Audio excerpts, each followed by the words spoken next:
January 12th of 2023. I'm B. I'm L. We've been talking about this for the longest time. This is our first podcast ever. Starting off the new year with a good start. L&B Podcast.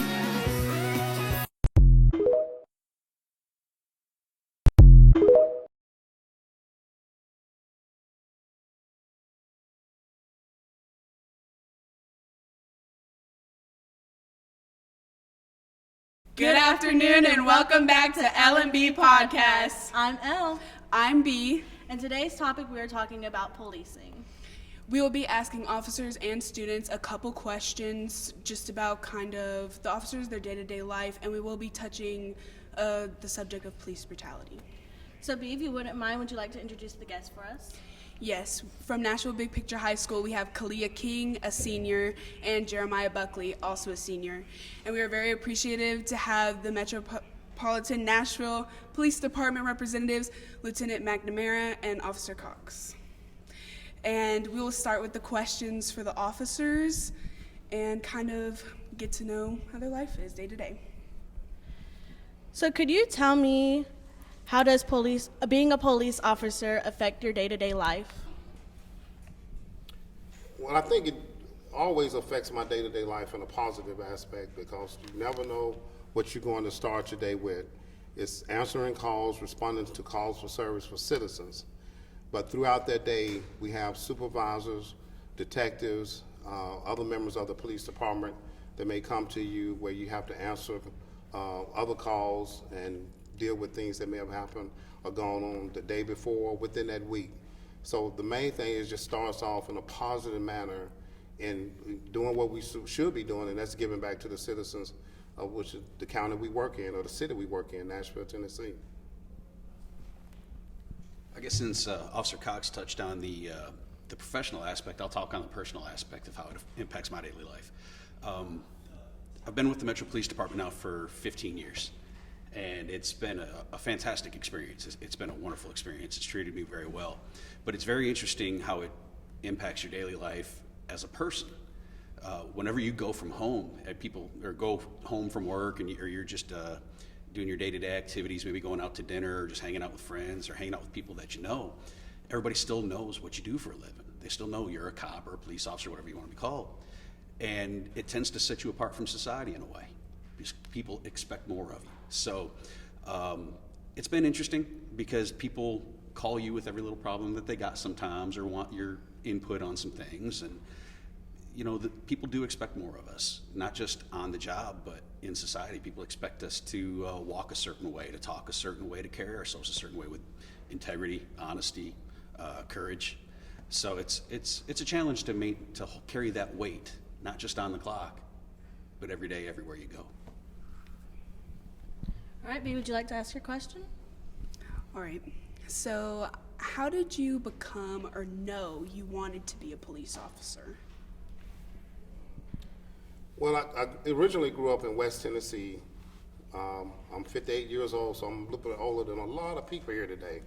So I grew up in a time where policing was not favorable for the African American community where I grew up.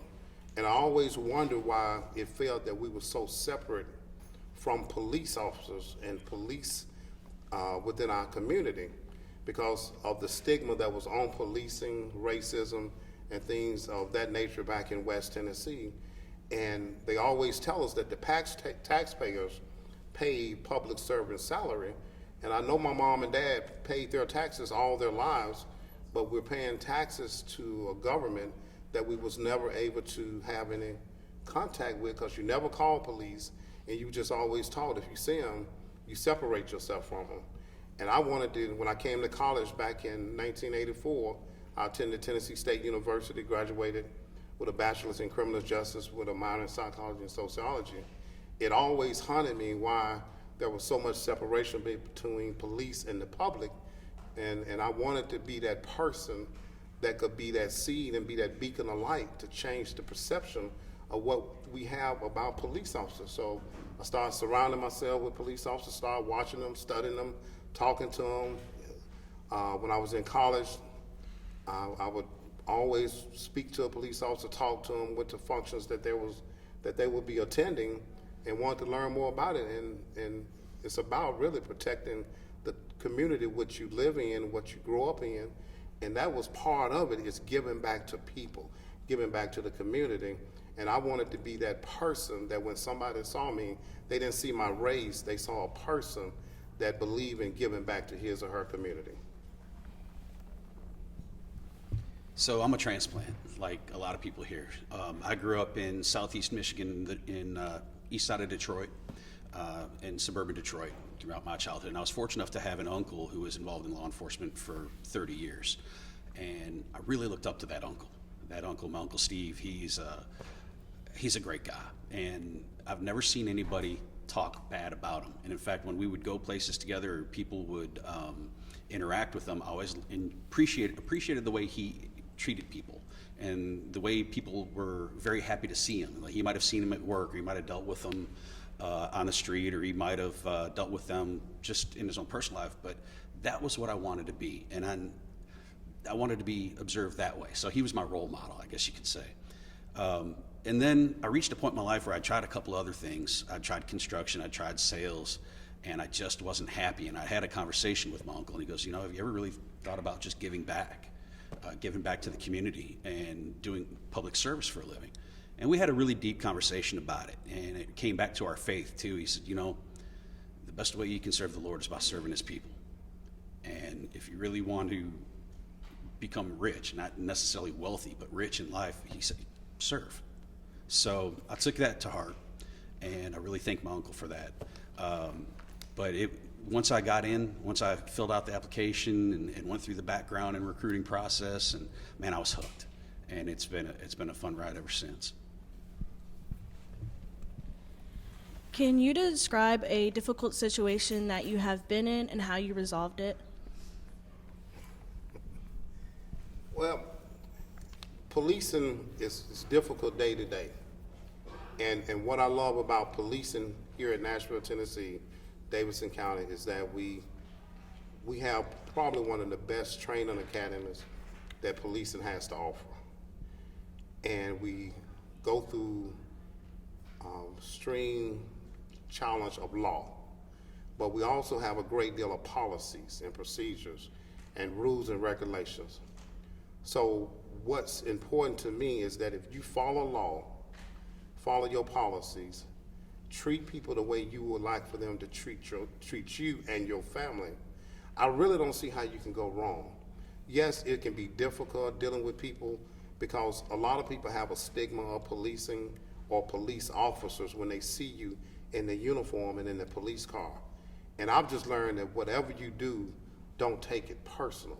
What people say, how they respond to you, because you may be the first person that a citizen meet that for whatever reason treated them with decency, courtesy, and respect. And once you give that, what else can you ask for? And I'm definitely, what I definitely would say, a Christian. I'm definitely a child of God. And my father was not a big fan of police officers or policing, but the one thing he told me that I speak to myself each day, he said, if it ever becomes a time that you feel like you need to mistreat somebody, find you something else to do. And that's the thing that I do. Just because I may have to arrest someone, that's difficult, because I'm taking someone's freedom for a period of time. I would hate to do it in front of their loved ones, but if that's part of the job and I have to do my job, you don't have to be mistreated in the process. And I've had so many people throughout Nashville, Tennessee, see me after I have arrested them, whether it's a month or 3-4 years down the road, they'll come to me and tell me, they'll say, I remember you. You arrested me, but you was the person that treated me with decency, you was courtesy, and you treated me with respect. And yeah, every time it's taking someone's freedom, that's difficult to me, because I wouldn't want it done to me, but sometimes police just have to be who we're called to be, and that's a police officer. And it comes with arresting people, but it also comes with protecting and serving the community and people that we sign up to serve. So I just handle it with decency, courtesy, professionalism, with respect. That's how I handle any difficult situation. We see a lot the same, right? We see a lot the same. Really what it comes down to, we deal with a lot of different situations that are very difficult, right? Whether it be unfortunate death, an accident, something tragic. Usually people see us at the worst possible moment, not at the best possible moment. But there's three things really that I rely on that have helped me get through any difficult situation I've been dealing with. That is respect, dignity, and empathy. If I use respect, dignity, and empathy in my interaction with anybody, I'm going to come out better for it, right? And hopefully they'll come out better, whether it's they've lost a loved one, or there's been some kind of tragedy, or they've had their house broken into, or you know, we caught a guy that was victimizing somebody. If we treat those people with respect, dignity, and a little bit of empathy, we can diffuse both situations. And then this will be a little bit of kind of iffy, but what are your thoughts on the current conversations around police brutality, and what changes would you like to see, if there's any that really can be made?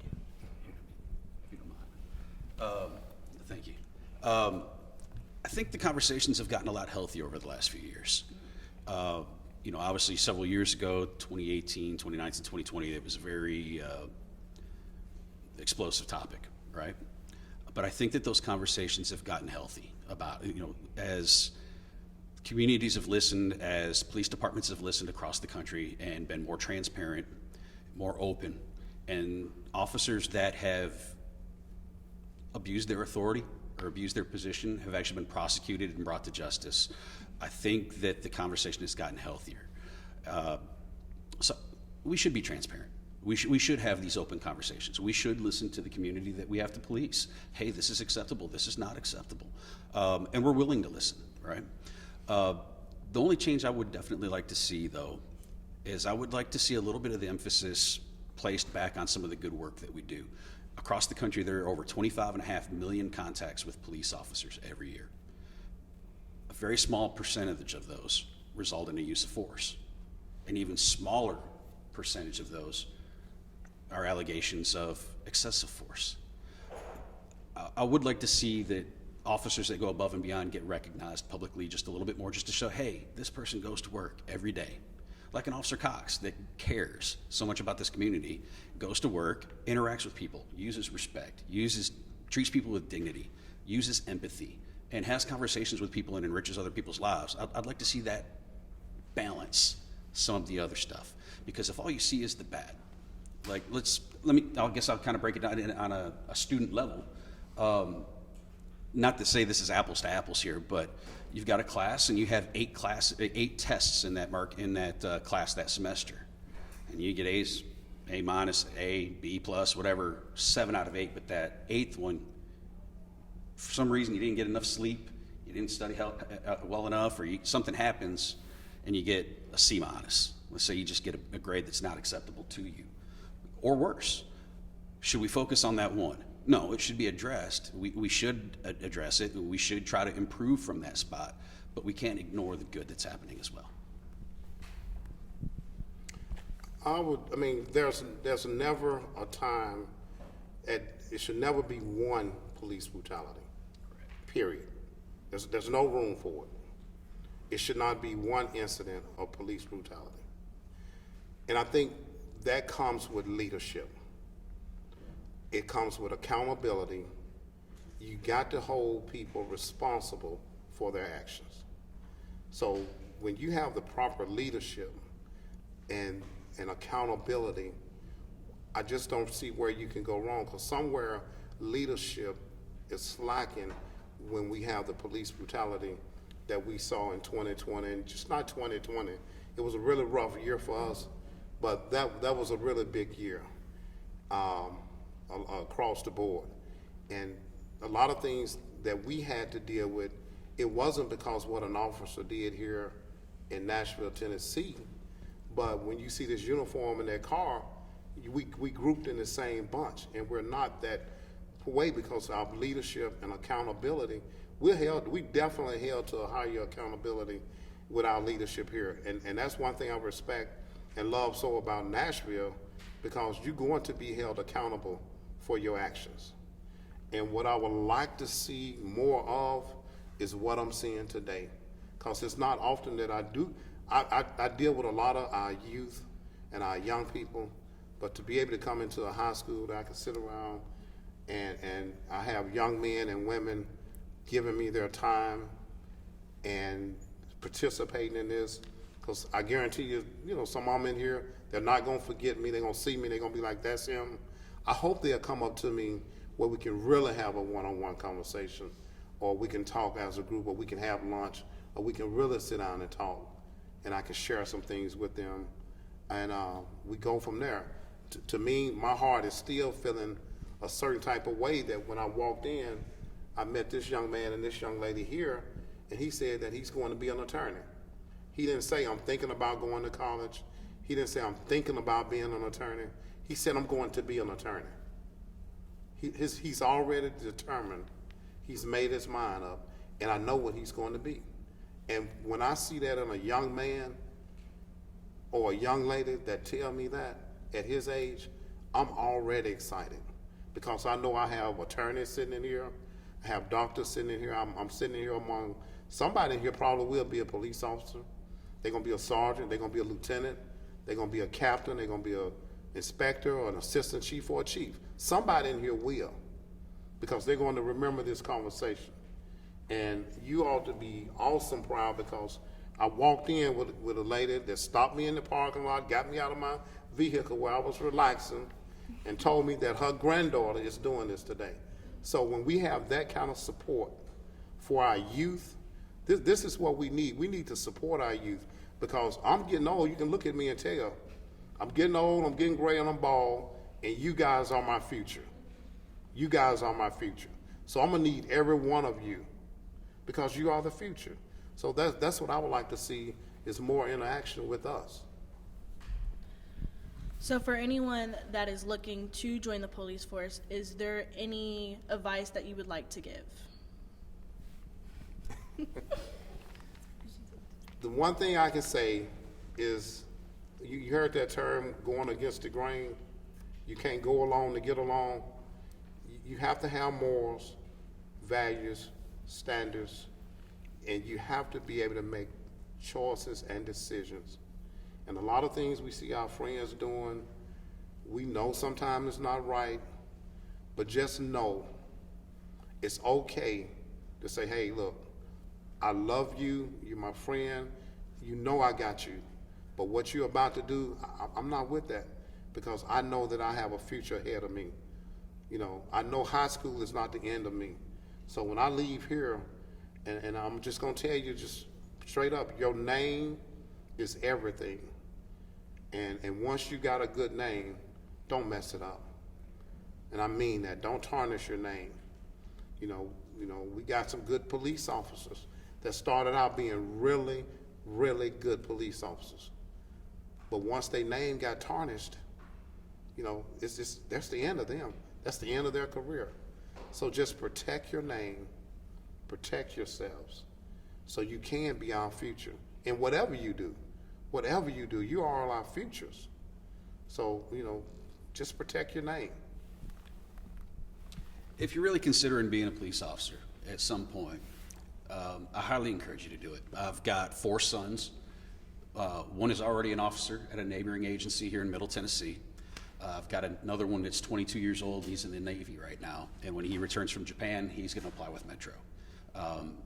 It is a respectable, honorable, and noble field and profession. But that is only because of the men and women that do it have a strong moral compass.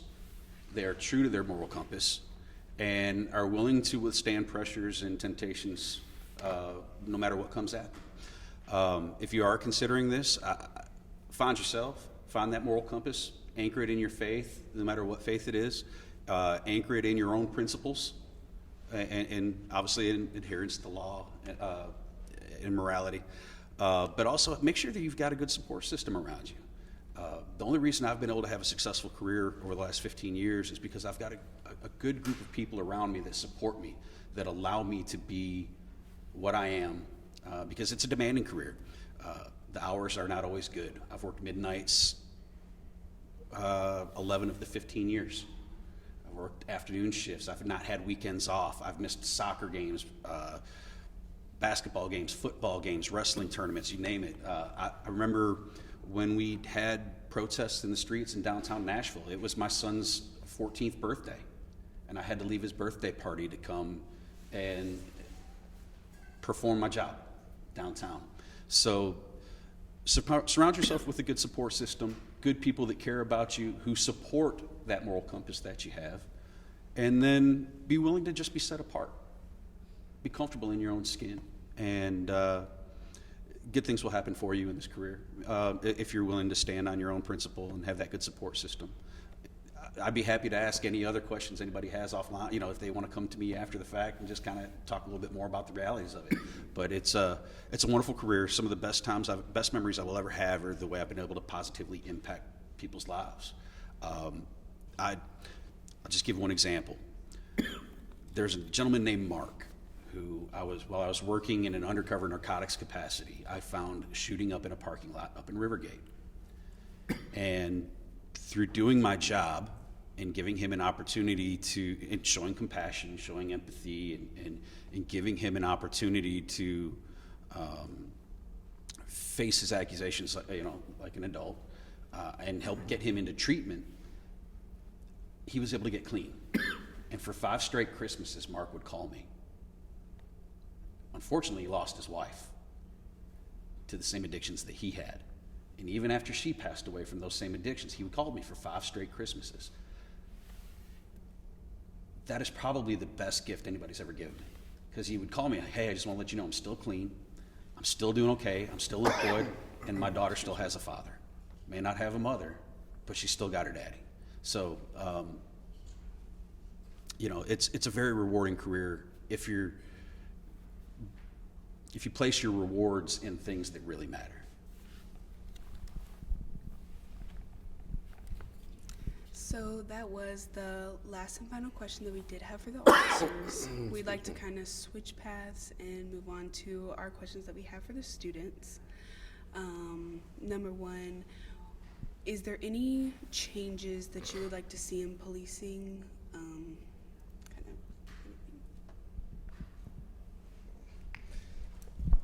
Let me see. My name's Jeremiah again, and I feel like what I've seen through court, a lot of, like with policing, the problems I have is there'll be a lot of caseloads that come in and people will be charged with crimes, I feel like prematurely.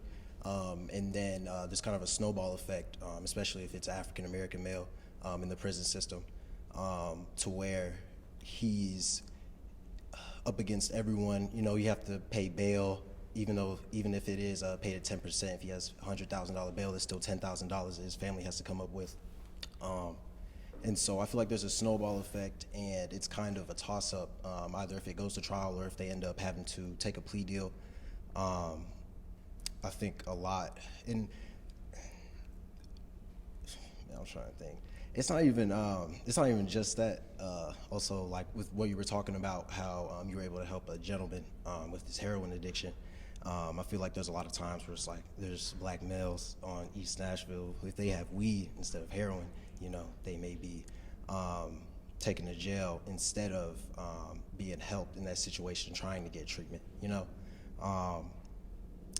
and even with my dad telling me about, I think it was like Portland, Tennessee, Tennessee has the second highest death rate in terms of opioids, and so I feel like when it comes to certain issues that may not be more black oriented, or in the black community, they're treated differently, they're stigmatized differently, people talk about them differently, and they're enforced differently in the government. So really, I think really just how laws are enforced, but that's less of a policing. I feel like that's more of a law issue, and what needs to be enforced and what's taught in the academies. So that's probably what I'll say. I feel like from my end, the changes I would like to see in policing is the stigma that the police have with the community, being more involved with the community, because like you did say, we see you in the worst times. We see you when people are getting arrested and when people are losing family members, but when schools and communities are having positive events, for you to still be there. So when you walk into a room, it's not like, let me separate myself, but let me introduce myself, because I'm not threatened by these people, but I feel comfortable with them.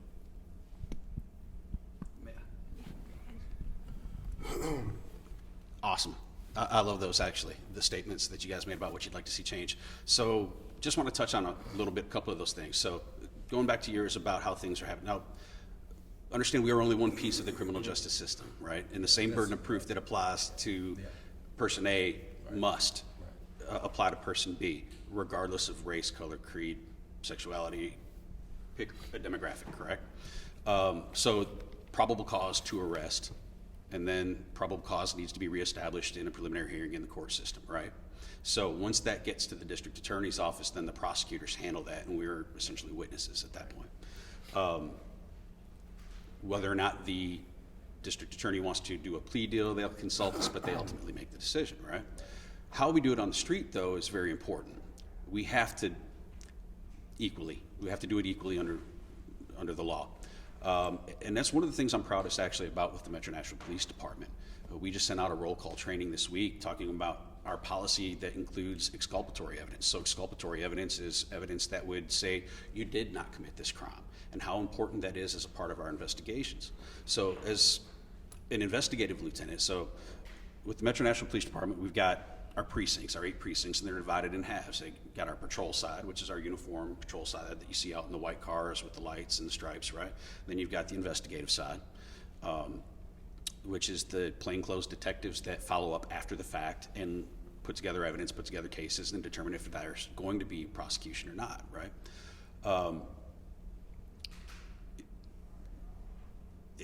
There's an emphasis placed on doing the right thing. If the evidence isn't there, it's not there, right? Or if it's questionable, we will consult with the district attorney's office so that they can say, I don't think it's there yet, or you don't have a case, or no, it's met the threshold for probable cause.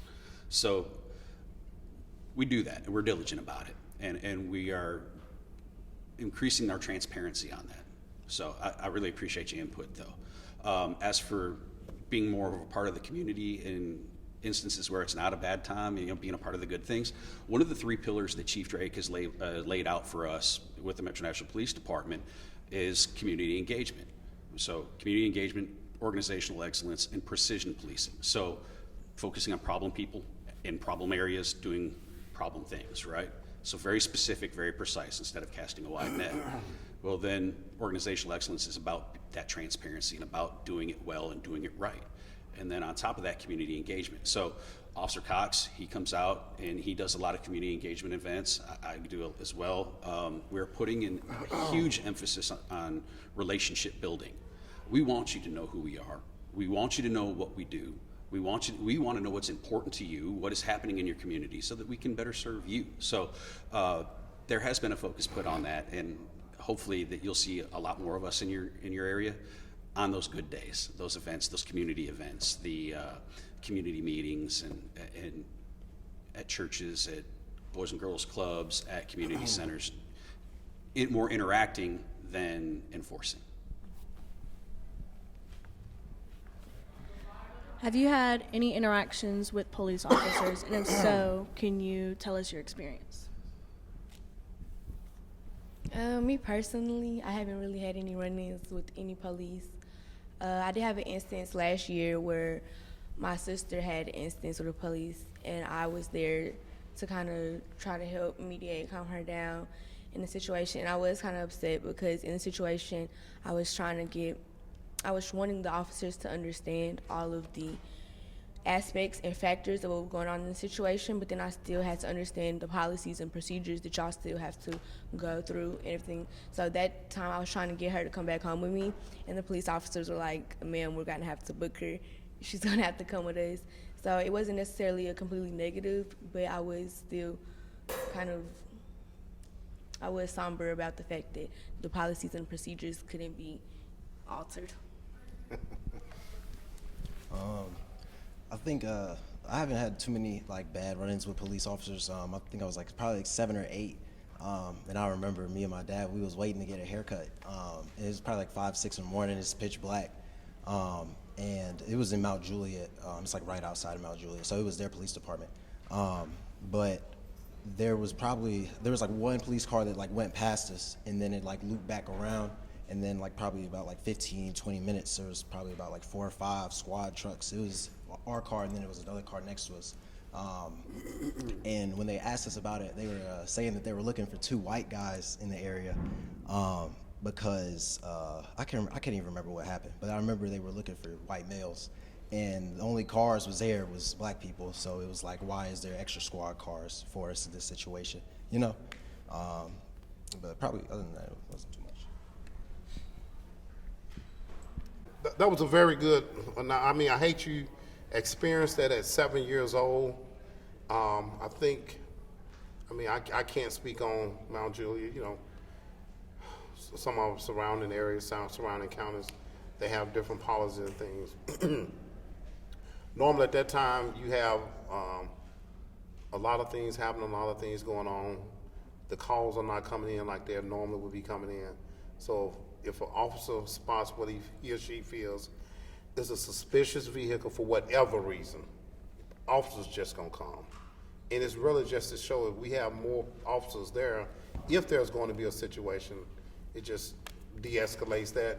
We're hoping won't nothing get physical or use of force has to be used. And I think you said that you was, you was dealing with your sister that had to go to jail. A lot of times we encounter on traffic stops, just because you have a suspended driver's license or a revoked driver's license, a no driver's license, we can issue what is called a misdemeanor state citation. You can go get yourself booked in 3 weeks later. Now, if you have an outstanding warrant on you, we have no choice but to take you to jail for the warrant. And once a situation is calm, just ask the officer, sir, ma'am, if you don't mind, could you just explain to me why he or she is going to jail? And if they get nasty with you or disrespectful, just say, if you don't mind, could I please speak with your supervisor? Let's speak with your sergeant, and just have them to come out to the scene and just get them to explain why he or she is going to jail. And you'll probably see that, okay, they didn't have no choice.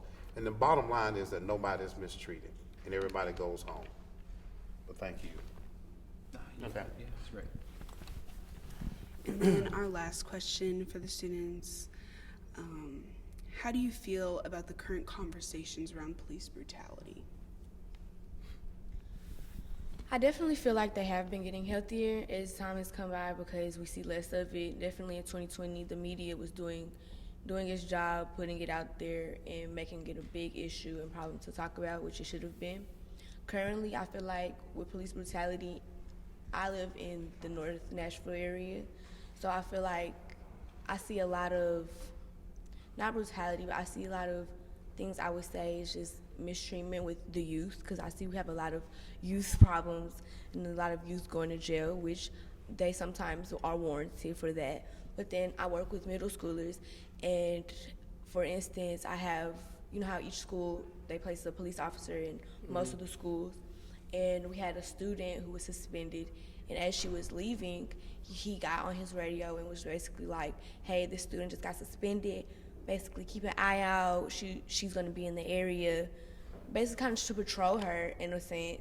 And I know she probably has done other things in the past, but is she just going out into the community from getting suspended? And I feel like them putting an extra hawk of eyes on her, it was just like targeted youth, and how he tells us how he sits on, you know, their social medias and see the background, you know, kind of basically trail them and wait for them. Then when they do something, to catch them in the act, things like that. So not necessarily like picking, but kind of trailing and just staggering, lingering along, waiting for something bad to happen, rather than trying to kind of interfere with positive reinforcement and change before we get to that point, before we catch her, whoever red-handedly doing whatever crime that may be. If we see that they are a problem child and need intervention, for them to get that intervention before that, because our youth is what turns into the adults, and that's going to turn into the community that we have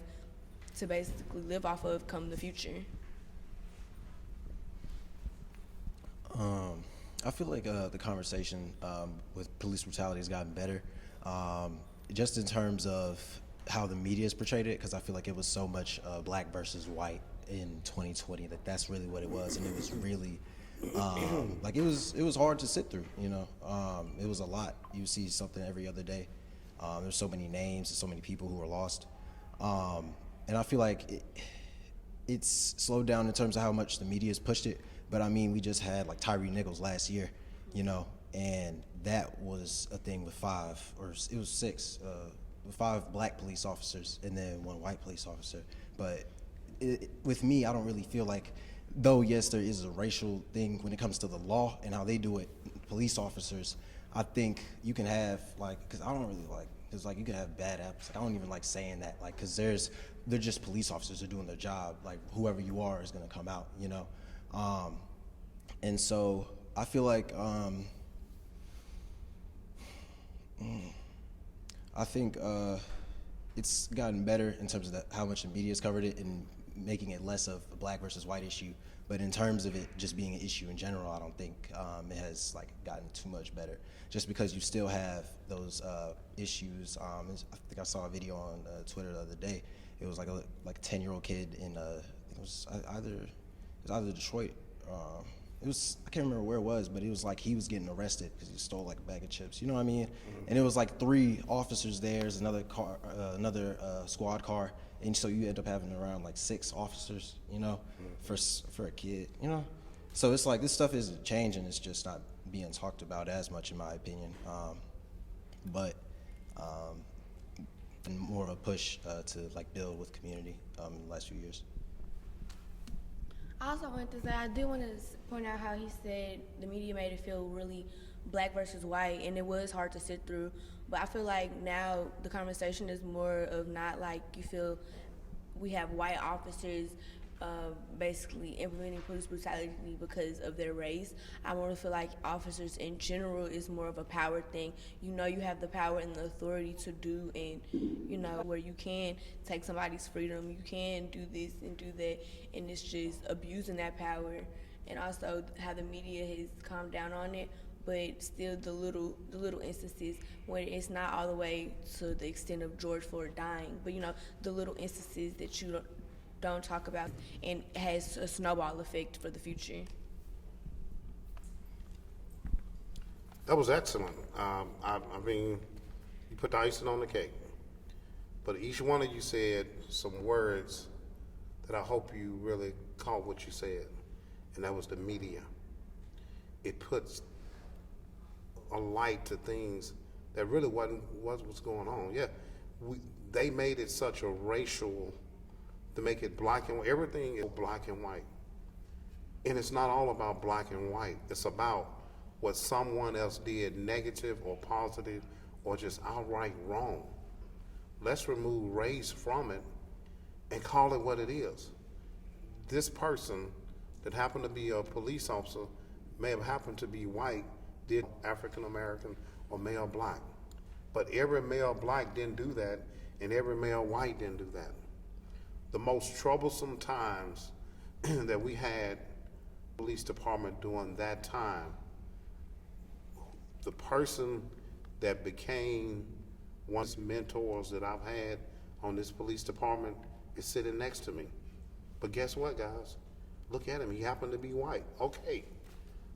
Why do we have to put color and race on everything? I took his background from Detroit, and I'm from a little small country town in Tennessee called Tennessee in Fayette County, and you'll be surprised the conversations we've had. And it's about us coming together, and instead of being so worried about how different we are, why don't we start having common? Yes, we may be different, but maybe some of the things that we probably have in common. A lot more in common. A lot more in common. You guys are really where it starts.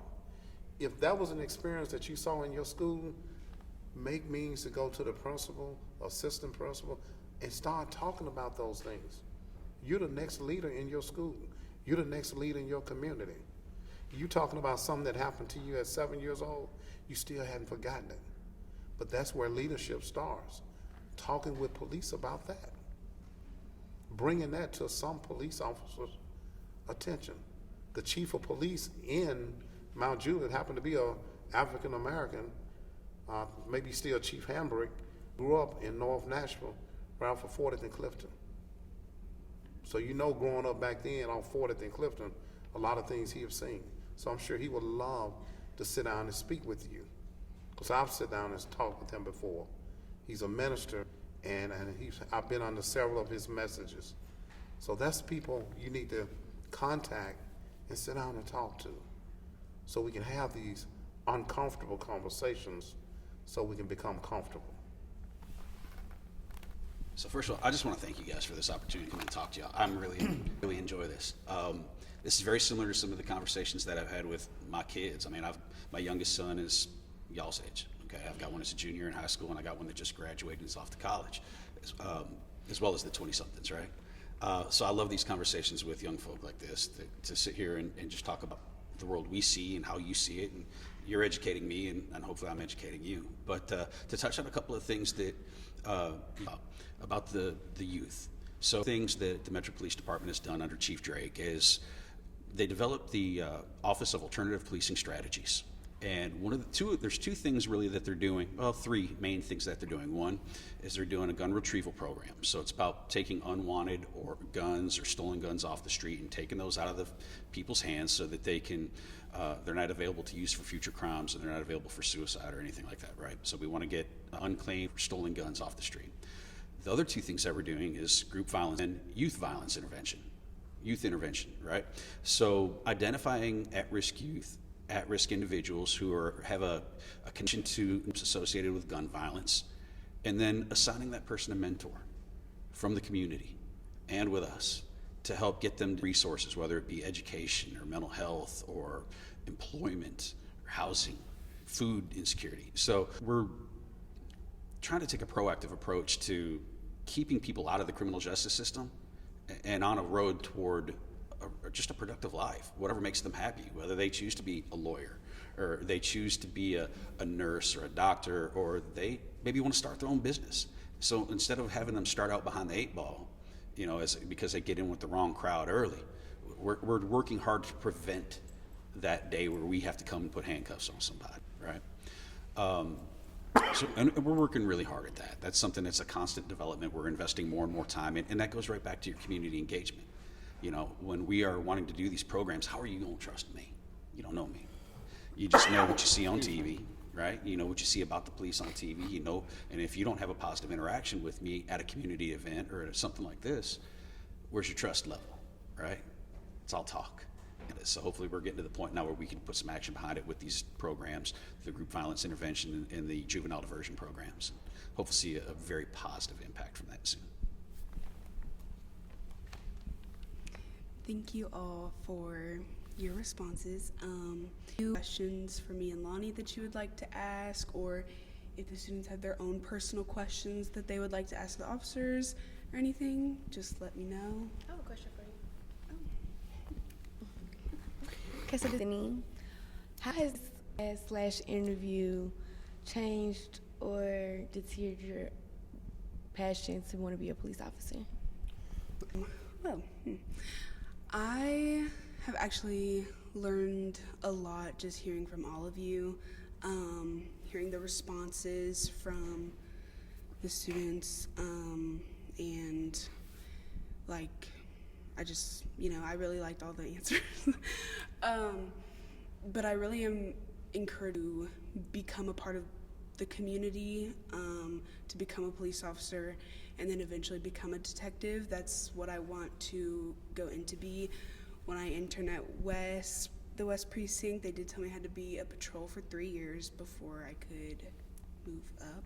I don't know if that's still effective, but so I still want to be a police officer. I think this has actually opened my eyes more about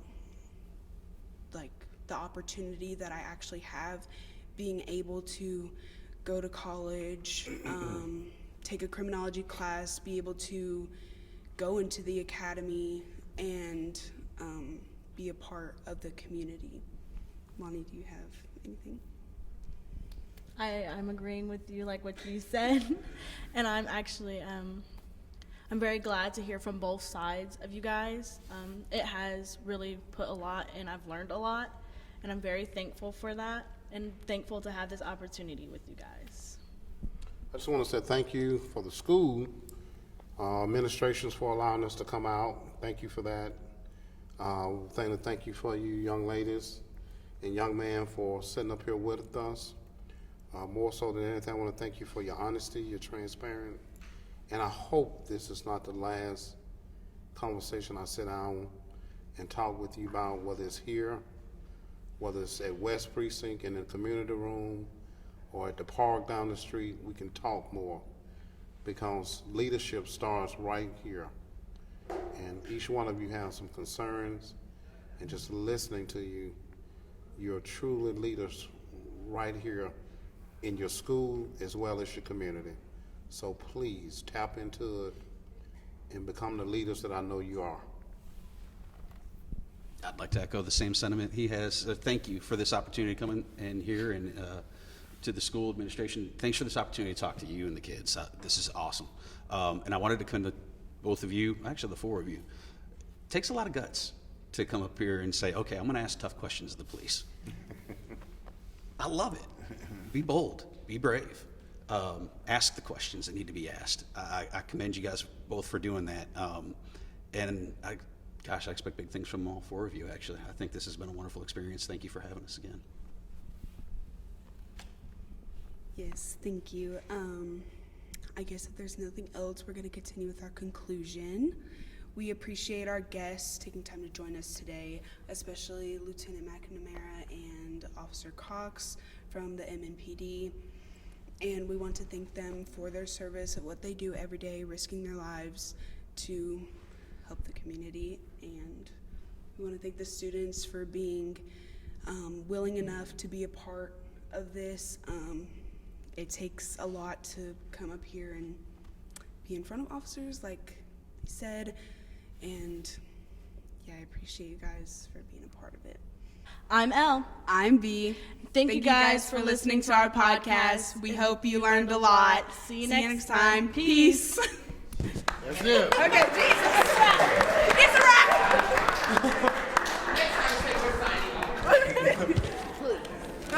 Thank you so much.